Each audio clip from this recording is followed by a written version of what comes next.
My name is Emily Marie Passos Duffy. I'm a writer, performing artist, educator, and collaborator.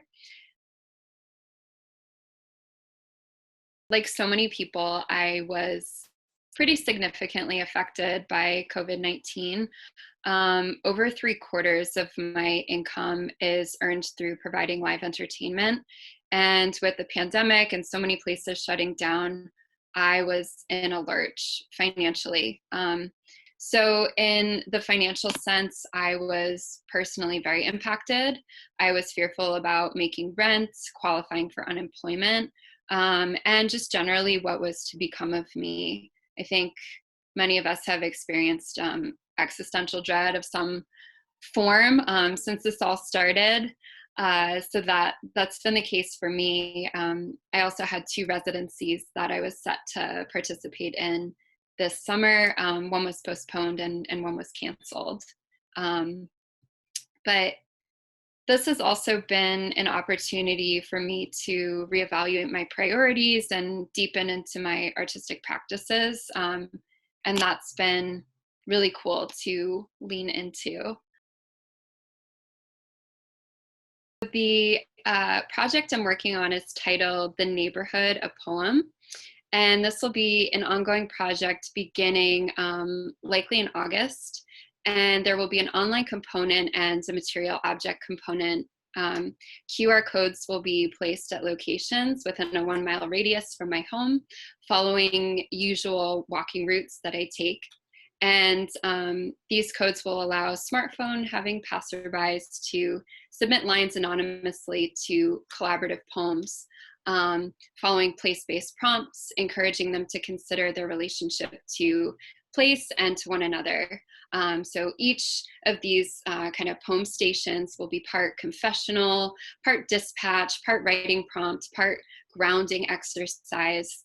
I'm very interested in the relationship between space, place, and how we kind of see ourselves, our identity formation. And part of this project for me is an inquiry into people's connection to these places that I also inhabit and pass through regularly. And my hope is that this will support a deeper understanding of the neighborhood and the people that are active in it.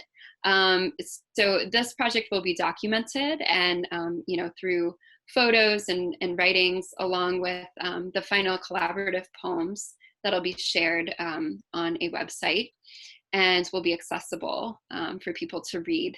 There will also be a creative map that'll show the locations of the poem stations. And since I live around the east end of Pearl Street, kind of between 19th and 22nd, the map, the 1 mile radius, is going to be in that general area. And again, on that feedback and engagement piece, you can follow me on Instagram at Duffy Lala. That's where I'll be sharing updates on how you can participate in the Neighborhood of Poem.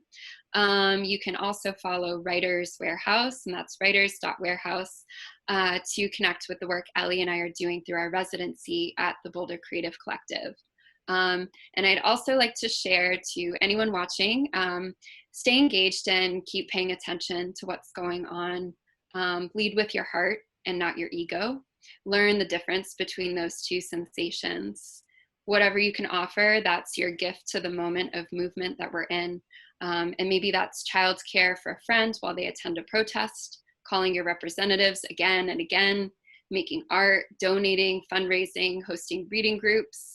We need all bodies on deck to dismantle the violence that's built into our structures, and we need joyful imaginations in order to do that. Tony Cade Bambara says, the role of the artist is to make the revolution irresistible, and I think it's everyone's role to work to make violence unimaginable. Black Lives Matter, defund the police.